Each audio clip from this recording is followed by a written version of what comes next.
अब मैं जो वीडियो मैंने शुरू में चालू किया था वो वीडियो वापस चालू कर रहा हूं, जिसमें आपको किडनी की वापस सारी संरचना, बाह्यतम, आंतरिक और नेफ्रॉन की संरचना, यहां तक थोड़ी बहुत मैकेनिज्म भी उसमें क्लियर हो रही है। तो वीडियो देखिए, ठीक है, फिर अपन नेक्स्ट क्लास में आगे जुड़ते हैं। तो स्टार्ट हो रहा है वीडियो, कंटिन्यू। नेफ्रॉन की संरचना। नेफ्रॉन की संरचना का अध्ययन करने के लिए हम किडनी के आंतरिक भाग को देखते हैं। नेफ्रॉन किडनी की संरचनात्मक व क्रियात्मक इकाई है। यह हानिकारक पदार्थों को बाहर निकालने के साथ साथ ब्लड को फिल्ट्रेट भी करने का कार्य करती है। एक किडनी की संरचना में लगभग 10 से 12 लाख तक नेफ्रॉन होते हैं। प्रत्येक नेफ्रॉन लंबा, नलिकाकार तथा 30 से 35 mm लंबी कुंडलित संरचना है। इसका एक सिरा संग्राहक नलिका के रूप में तथा दूसरा सिरा एक कैप्सूल नुमा संरचना, जिसे हम बोमन कैप्सूल कहते हैं, से जुड़ा होता है। इस कैप्सूल की आंतरिक संरचना को देखने पर इसमें रक्त केशिकाओं का सघन जाल, जिसे ग्लोमेरुलस कहते हैं, पाया जाता है। रक्त केशिकाओं के सघन जाल और इस बोमन कैप्सूल को सम्मिलित रूप से मेल्पिगी बॉडी कहते हैं।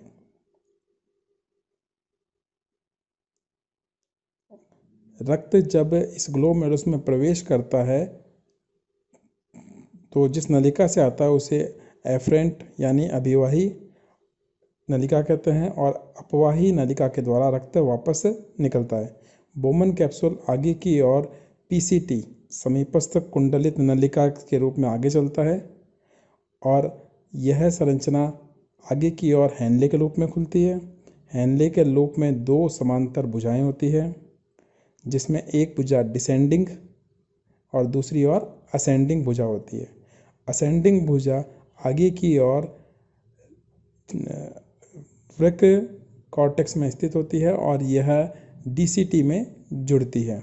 डीसीटी आगे की ओर संग्राहक नलिका में जब प्रवेश करती है, अनेक संग्राहक नलिकाएं मिलकर एक उभयनिष्ठ नलिका बनाती है। इस उभयनिष्ठ नलिका को ही हम डक्ट ऑफ बेलिनाई कहते हैं। यह डक्ट ऑफ बेलिनी किडनी के पेल्विस में खुलती है। प्रत्येक नेफ्रॉन ग्लोमेरुलस के द्वारा रक्त को फिल्ट्रेट करता है। हानिकारक पदार्थों को ये फिल्ट्रेट करके आगे की ओर भेज देता है। पीसीटी के अंदर जल, लवण, ग्लूकोज और एमिनो एसिड का रीअब्जॉर्प्शन होता है, जिससे यह आयनों का संतुलन बनाए रखने में सहायक है। हैनले के लोब की भुजा अमोनिया व अन्य हानिकारक आयनों को कंट्रोल करती है, बैलेंस करती है। मूत्र अंतिम जो संग्राहक नलिका है उससे निकला तरल शेष हानिकारक पदार्थ है जो शरीर से बाहर निष्कासित कर दिया जाता है।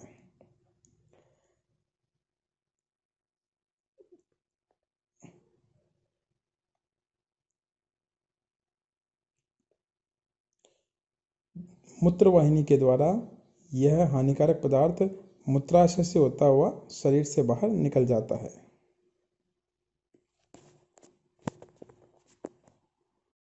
तो वीडियो देखा आपने, तो मेरे हिसाब से थ्योरेटिकल और प्रैक्टिकली ये पूरा का पूरा आपको समझ में आया होगा। आपके जो डाउट्स हैं वो अपन वापस क्लियर करते जाएंगे क्वेश्चन के माध्यम से। तो आपको कैसा समझ में आया, आगे अपन कंटिन्यू क्लास में जुड़े रहेंगे और आगे की ओर चलते हैं। ठीक है, थैंक यू। Of nephron. तो बच्चों एक डायग्राम बना रखा मैंने बोर्ड के ऊपर, आपको दिख रहा होगा, इसके बारे में बात करेंगे अपन। उससे पहले थोड़ी नेफ्रॉन की बेसिक जानकारी ले लेते हैं। ठीक है, तो नेफ्रॉन सबसे पहले देखते हैं संख्या, कितने होते हैं नेफ्रॉन। तो एक किडनी के अंदर नेफ्रॉन की संख्या लगभग 10 से 12 लाख तक होती है। ठीक है, तो 10 से 12 लाख ईच किडनी किडनी में ये प्रेजेंट होते हैं। ठीक है, मैंने आपको बताया था भी कि कॉर्टेक्स पार्ट में कौन सा होता है, मेडुला पार्ट में कौन सा होता है। कॉर्टेक्स पार्ट में कौन सा पार्ट आएगा, देखा आपने, मेलपी की बॉडी आएगी, पीसीटी आएगा और डीसीटी आएगी। मेडुला का पार्ट में कौन सा आ जाएगा, लूप ऑफ हेनले और कलेक्टिंग डक्ट। एक बार वापस बताऊंगा मैं आपको।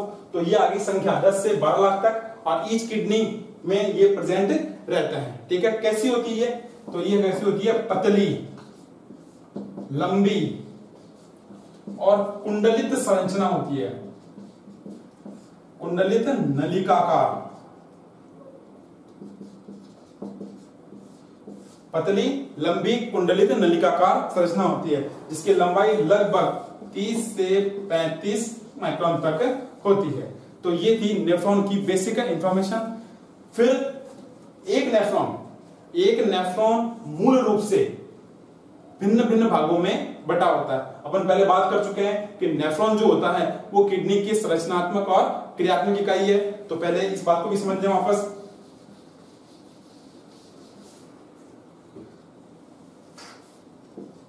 संरचनात्मक और क्रियात्मक इकाई है। क्यों है, तो अभी बताया मैंने आपको, संरचनात्मक 10 से 12 लाख तक किडनी, 10 से 12 लाख तक एक किडनी में नेफ्रॉन पाए जाते हैं। तो इसका मतलब एक किडनी लगभग नेफ्रॉन से ही भरी पड़ी है। तो ये उसकी स्ट्रक्चर को प्रोड्यूस करते हैं। ठीक है, तो इसीलिए संरचनात्मक हो गई। और क्रियात्मक क्यों कहा इसको, क्योंकि नेफ्रॉन का मुख्य जो कार्य है वो है ब्लड को फिल्ट्रेट करना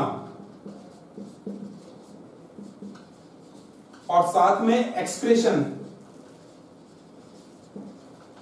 जो हार्मफुल कंटेंट होते हैं, हार्मफुल पार्ट होते हैं, मटेरियल होता है, उनको बॉडी से रिलीज करना। तो ये दो मुख्य कार्य हैं। इसीलिए किडनी की संरचनात्मक और क्रियात्मक इकाई नेफ्रॉन हो गया। दोनों बात समझ में आ गई होगी। संरचनात्मक क्यों कहा, क्योंकि 10 से 12 लाख तक है तो एक किडनी केवल नेफ्रॉन से ही लगभग भरी पड़ी होती है। और दूसरा क्रियात्मक क्यों कहा, क्योंकि इसका मेन जो फंक्शन है वो ब्लड को फिल्ट्रेट और साथ में हानिकारक पदार्थों को बॉडी से एक्सक्रीट करने के लिए रेस्पॉन्सिबिलिटी है। इसीलिए इसको क्रियात्मक इकाई भी कहा जाता है। अब पढ़ते हैं नेफ्रॉन की संरचना। तो बच्चों, आपको नेफ्रॉन दिख रहा है बोर्ड के ऊपर। मैं एक लाइन मार्क कर रहा हूं। आपको इस लाइन के ऊपर का पार्ट और नीचे का पार्ट, 2 पार्ट में किडनी, 2 पार्ट में नेफ्रॉन डिवाइड होता हुआ दिख रहा है। ठीक है, इस पार्ट में, इस लाइन के ऊपर वाला जो पोर्शन है, ऊपर वाला पोर्शन है वो है रीनल कॉर्टेक्स में, और जो नीचे वाला पोर्शन है वो है रीनल मेडुला में। तो वापस ये बात आपको क्लियर हो गई होगी कि कौन सा पार्ट नेफ्रॉन का कॉर्टेक्स में होता है और कौन सा मेडुला में होता है। अब इन पार्ट को अपन शो ऑफ करते हैं। तो सबसे आगे की ओर आपको दिख रहा होगा एक प्याले नुमा भाग, दिख रहा है आपको। इस प्याले नुमा भाग को अपन कहते हैं बोमन कैप्सूल, बोमन्स कैप्सूल। ठीक है, इस प्याले नुमा भाग के अंदर आपको एक गुच्छा सा दिख रहा है। देखो मैं दिखा रहा हूं आपको। इस गुच्छे का नाम होता है ग्लोमेरुलस।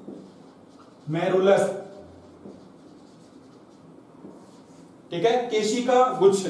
और ये हो गया बोमन्स कैप्सूल, यानी बोमन संपुट कहते हैं इसको। ये जो अपना जो ग्लोमेरुलस है, इसका निर्माण रक्त की 2 धमनियों द्वारा होता है। दिख रहा होगा बोर्ड में, एक पतली धमनी बनाई है मैंने और एक मोटी बनाई है। ये मोटी है और ये पतली है। मोटी धमनी को अपन कहते हैं एफरेंट आर्टियोल, अभिवाही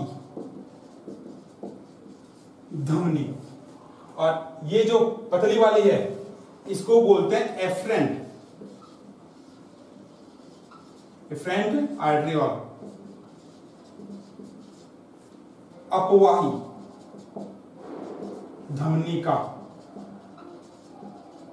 ठीक है, तो ये हो गया कौन सा, ग्लोमेरुलस हो गया, बोमन कैप्सूल हो गया, अभिवाही धमनिका हो गई और अपवाही धमनिका हो गई। तो इस बोमन कैप्सूल को सम्मिलित रूप से, जिसमें मेल्टी की बॉडी भी है, जिसमें बोमन कैप्सूल के अंदर क्या क्या चीजें होगी, बोमन कैप्सूल हो गया, ग्लोमेरुलस, बोमन कैप्सूल के अंदर ग्लोमेरुलस युक्त इस कॉम्प्लिकेटेड स्ट्रक्चर को सम्मिलित रूप से कहते हैं मेल्पिगी।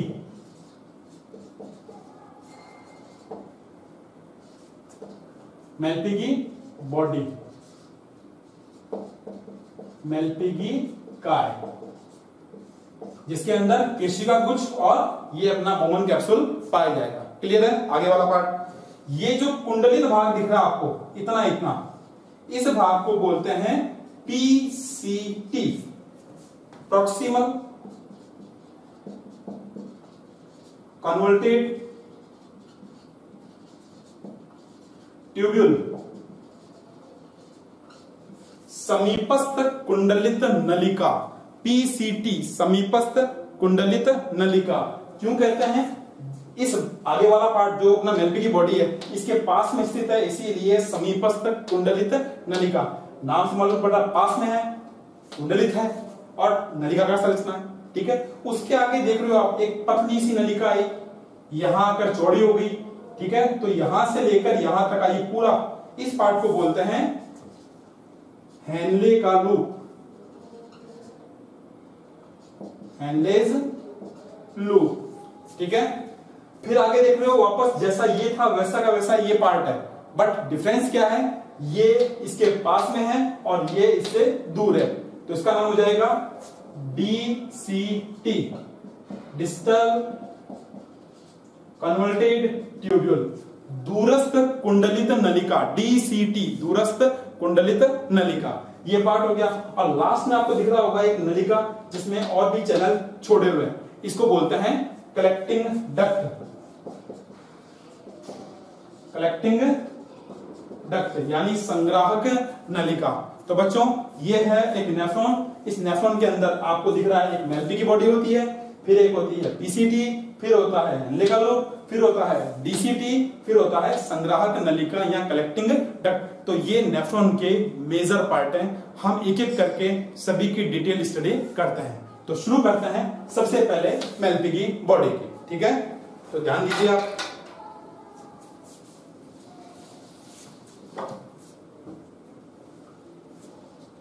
मेल्पिगी,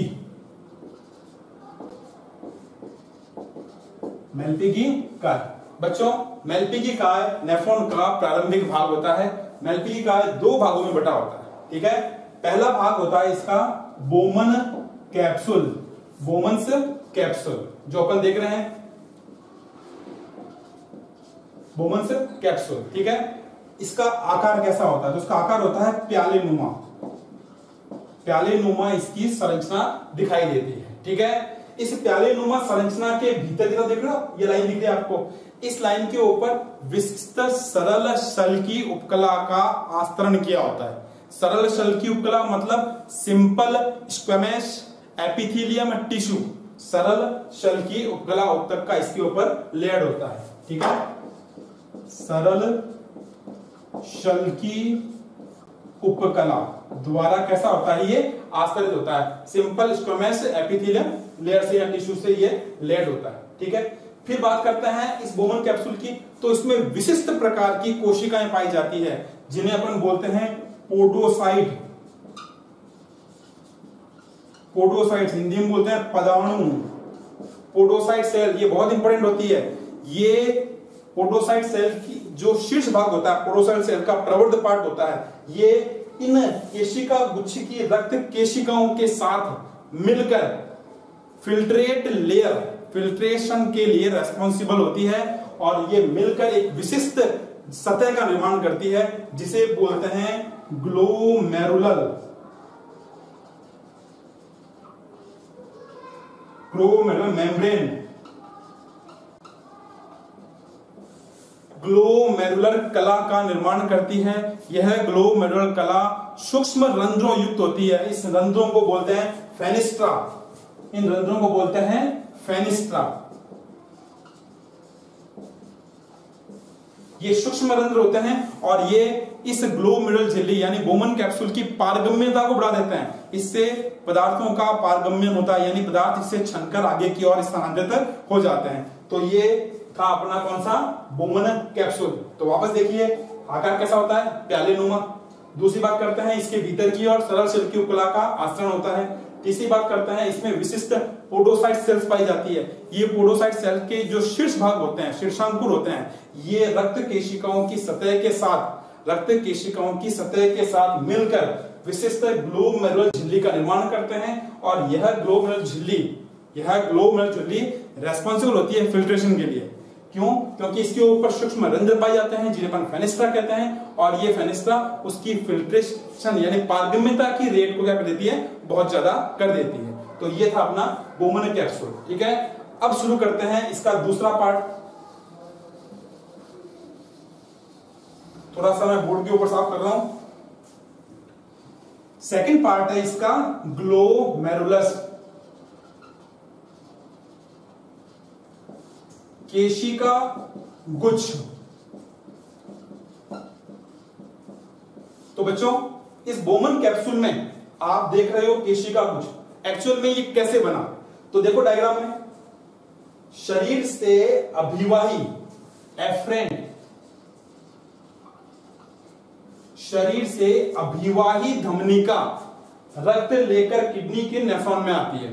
ठीक है, और जैसे ही अंदर आएगी, अंदर आने के बाद ये लगभग 50 से ज्यादा शाखाओं में बढ़ जाती है। ये देखो आपको सामने दिखता होगा, ये शाखाओं में बढ़ने से इसमें गुच्छा बन जाता है केशिकाओं का, क्योंकि जब एक ब्रांच को आप आगे बांटते चलोगे तो पतली नलिका हो जाएगी और ये पतली नलिका एक दूसरे से उलझ जाती है, उलझकर एक गुच्छे नुमा संरचना बना लेती है। इस गुच्छे नुमा संरचना को ग्लोमेरुलस कहते हैं, और एक सिरा जो पतला है इस धमनिका की अपेक्षा उसको बोलते हैं अपवाही धमनिका। ये अभिवाही हो गई तो ये अपवाही, और ये वापस क्षनित रक्त को आगे की ओर ले जाती है। बात समझ में आ रही है आपको? तो ये जो गुच्छा बना है, इसी गुच्छे को केशिका गुच्छ कहा जाता है। अब आप गौर करना, ये जो केशिका गुच्छ है इसके अंदर रक्त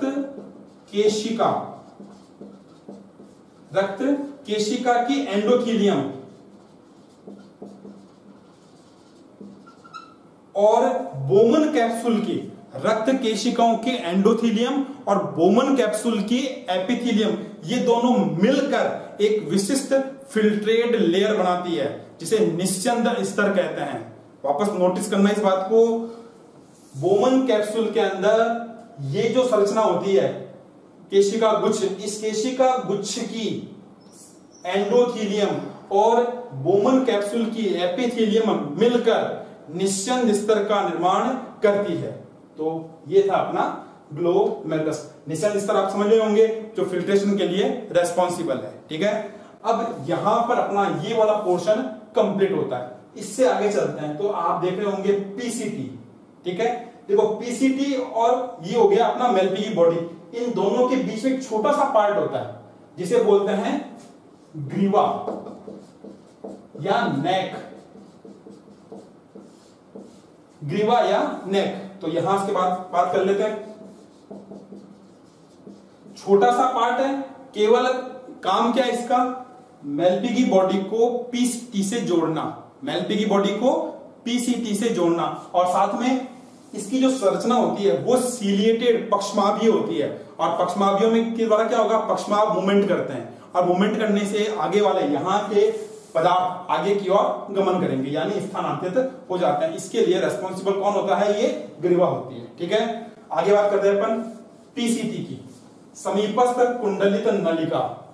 ये नेफ्रॉन का मोस्ट इंपॉर्टेंट पार्ट है। मोस्ट इंपॉर्टेंट पार्ट क्यों है, इसकी फिजियोलॉजी के बेस पे मैं बात कर देता हूं कि संपूर्ण जितना भी छनकर आगे आता है बोमन कैप्सूल में, पीसीटी में आता है, उस छने हुए का 2/3 इतना पार्ट इस पीसीटी के द्वारा रीएब्सॉर्ब कर लिया जाता है। अब आपको समझ में आ गया होगा कि टोटल छाने हुए का 2/3 पार्ट जब रीएब्सॉर्प्शन हो जाता है इतने से पार्ट में, तो इसकी वैल्यू क्या होगी, कितना इंपॉर्टेंट होगा। तो शुरू करते हैं पीसीटी के बारे में।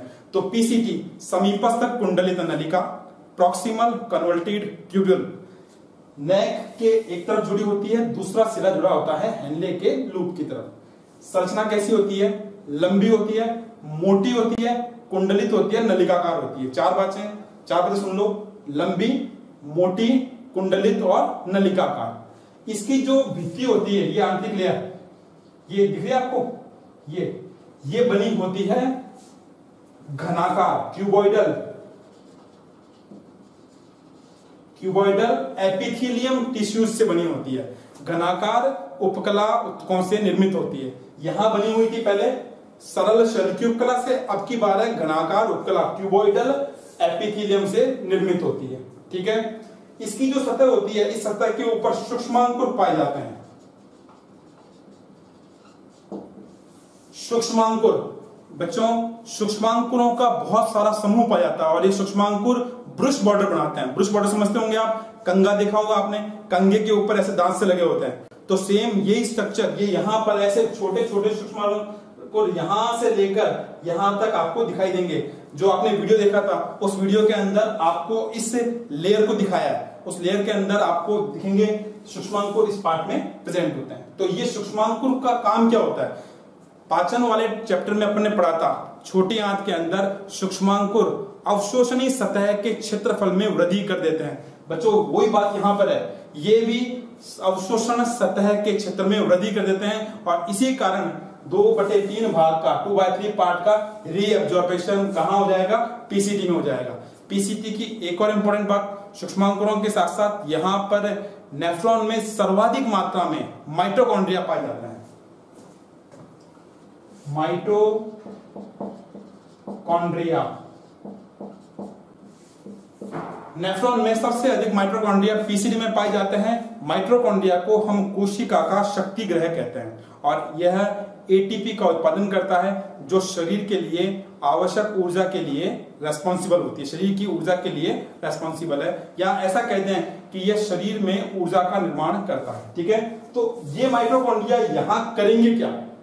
वही चीज, तो माइटोकॉन्ड्रिया का ऊर्जा उत्पादन है, तो यहाँ ऊर्जा बनाएंगे और ऊर्जा एटीपी के रूप में संचित हो रही है और उस एटीपी का यूज करके सक्रिय अवशोषण की प्रक्रिया होगी और सक्रिय अवशोषण के द्वारा ही यहां से आवश्यक पदार्थों को खींच लिया जाता है रक्त के अंदर। ठीक है, तो सक्रिय अवशोषण के द्वारा आवश्यक पदार्थों को खींचा जाता है, इसके लिए ऊर्जा माइटोकॉन्ड्रिया बनाता है और माइटोकॉन्ड्रिया सर्वाधिक मात्रा में यहाँ पाए जाते हैं। क्लियर हो गई बात? ये आगे की ओर बात करते हैं बच्चों, तो ये पीसीटी इस प्रकार से हमारे लिए बहुत इंपॉर्टेंट है। हमारे किडनी का सबसे, जो नेफ्रॉन का सबसे इंपॉर्टेंट पार्ट होगा वो कौन सा होगा? पीसीटी।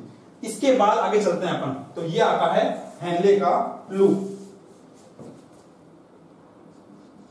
Loop of Henle.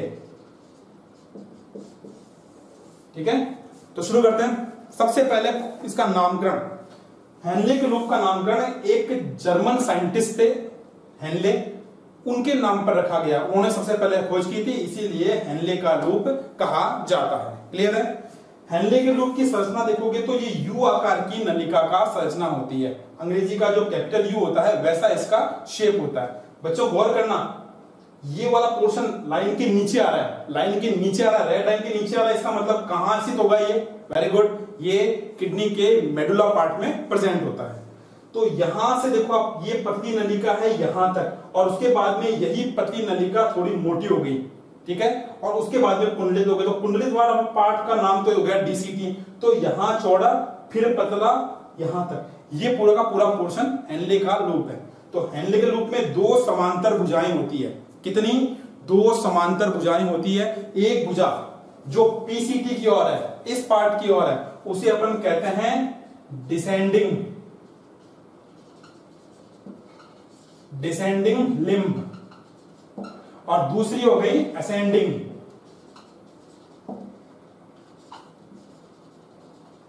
अवरोही भुजा और आरोही भुजा। ठीक है, डिसेंडिंग लिम्ब का पार्ट पीसीटी की ओर होता है, पतला होता है ये आगे की ओर। ये पार्ट जो दूसरी भुजा है वो असेंडिंग है, असेंडिंग का एक पार्ट पतला है, दूसरा पार्ट कैसा है? थोड़ा चौड़ा। तो यहां बात करते हैं डिसेंडिंग में, तो डिसेंडिंग नलिका का जो भाग होता है वो सरल शल की उपकला सिंपल स्क्वेमस एपिथेलियम से प्रोड्यूस्ड है, निर्मित है। जो इसमें आया था वो ही पार्ट इसमें आ रहा है। ये भी पतली नलिका है, ये पतली नलिका, इसीलिए इसमें भी सरल शल की उपकला सिंपल स्क्वेमस एपिथेलियम से प्रोड्यूस्ड होता है। कहां तक? यहां तक, ये जो पार्ट है यहां तक। तो डिसेंडिंग पूरी की पूरी सरल शल की उपकला से, और असेंडिंग भुजा होती है उसका जो पतला वाला पार्ट होता है वो तो होता है किससे? सेम सरल शल की उपकला से, और जो मोटा वाला भाग होता है वो क्यूबॉइडल एपिथेलियम यानी घनाकार उपकला से निर्मित होता है। ठीक है, ये बात आपको समझ में आ गई होगी। अब यहां जो यू शेप है इसका रोल क्या है, सबसे इंपॉर्टेंट बात यहां पर यही है कि इस यू शेप का रोल क्या है।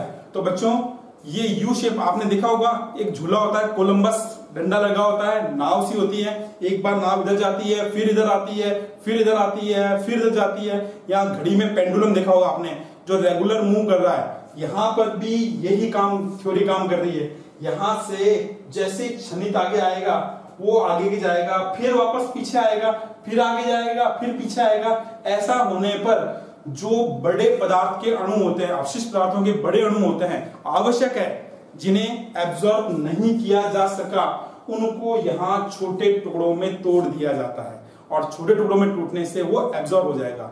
तो यहां एक थ्योरी काम करती है जिसे बोलते हैं प्रति धारा विनिमय सिद्धांत।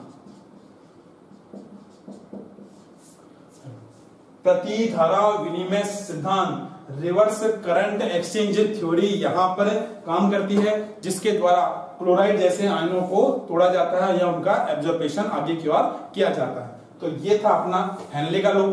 अब आगे चलते हैं अपन डीसीटी, दूरस्थ कुंडलित नलिका।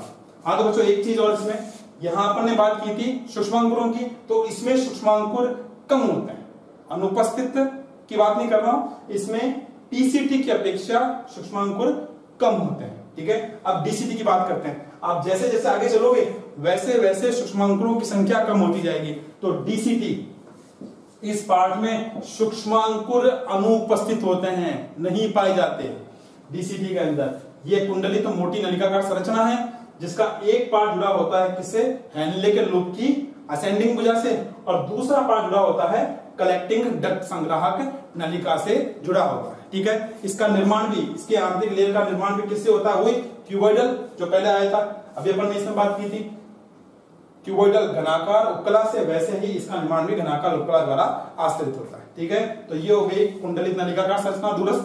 फिर बात करते हैं संग्राहक नलिका। तो बच्चों इसमें भी एक छोटी सी इंपॉर्टेंट बात है, आप डायग्राम में देख रहे होंगे, ये संग्राहक नलिका, ये संग्राहक नलिका, ये संग्राहक नलिका, ये नलिकाएं आपस में मिलकर एक मुख्य नलिका बना रही है। ठीक है, तो देखो यहाँ पर अनेक संग्राहक नलिकाएं मिलकर एक उभयनिष्ठ नलिका बनाती है। इस उभयनिष्ठ नलिका को बोलते हैं डक्ट ऑफ बेलेनाई।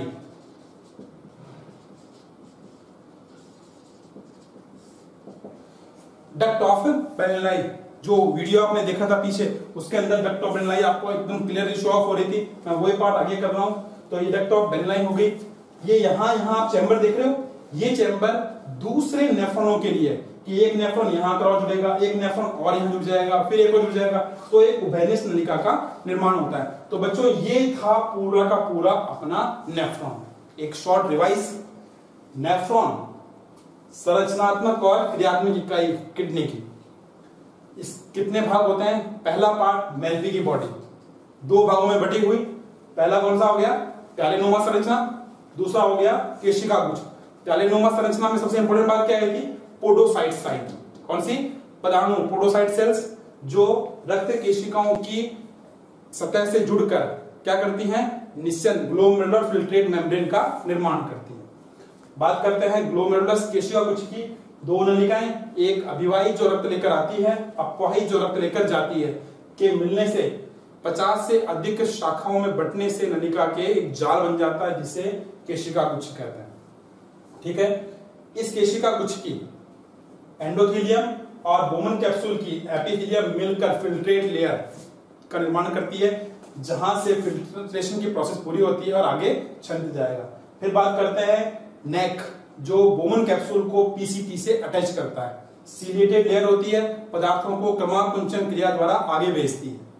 टीसीटी समीपस्थ कुंडलित नलिका, मोटी लंबी कुंडलित संरचना होती है जिसके अंदर सूक्ष्मांकुर पाए जाते हैं, और यह मोटी संरचना है तो क्यूबॉइडल एपिथेलियम द्वारा लेयर्ड होती है, और इसके अंदर सूक्ष्मांकुर ब्रूस बॉर्डर का निर्माण करते हैं जो अवशोषणी सतह के क्षेत्र में वृद्धि करती है। इंपॉर्टेंट बात, माइटोकॉन्ड्रिया सर्वाधिक इसी क्षेत्र में पाए जाते हैं जो ऊर्जा का निर्माण करते हैं, और यह ऊर्जा सक्रिय अवशोषण के लिए रेस्पॉन्सिबल है। ठीक है। उसके बाद अपन आगे चलते हैं, ये जुड़ा होता है हेनले के लूप से। हेनले का लूप, दो भुजाएं होती है, समांतर होती हैं। एक भुजा डिसेंडिंग जो पीसीटी की ओर, दूसरी असेंडिंग जो डीसीटी की ओर होती है। इन दोनों के द्वारा एक सिद्धांत, प्रतिधारा विनिमय सिद्धांत इस हेनले के लूप की नलिका में लागू होता है, जो सोडियम क्लोराइड या क्लोराइड जैसे अणुओं को तोड़कर रीअब्जॉर्प्शन के लिए रेस्पॉन्सिबल होता है। डीसीटी कुंडलित नलिका का संरचना जो दूर होती है बोमन कैप्सूल से, घनाकार उपकला द्वारा निर्मित होती है। और खास बात, इसके अंदर विशिष्ट प्रकार के, इसमें क्यूबॉइडल एपिथेलियम से प्रोड्यूस होती है। और यदि एक सिरा जुड़ा होता है, अंतिम सिरा कलेक्टिंग डक्ट से, और आगे वाला हेनले के लूप के डिसेंडिंग पार्ट के कौन से, चौड़े वाले भाग से जुड़ा होता है। असेंडिंग पार्ट, डिसेंडिंग नहीं है, असेंडिंग पार्ट के चौड़े भाग से जुड़ा होता है। फिर बात करते हैं अपन किसकी, संग्राहक नलिका। संग्राहक नलिका में देखा आपने, अनेक संग्राहक नलिकाएं मिलकर क्या करती हैं, विशिष्ट डक्ट ऑफ बेलनाई का निर्माण करती है। जो बेलनाई कहां खुलता है, ये पेल्विस के थ्रू आउट यूरेटर में, यूरेटर से कहां जाएगा, मूत्राशय में, मूत्राशय से बाहर मूत्ररंध्र द्वारा खुल जाता है। तो ये था अपना नेफ्रॉन की संरचना। देखा आपने, इसका आप एक स्क्रीनशॉट ले लीजिए, ठीक है।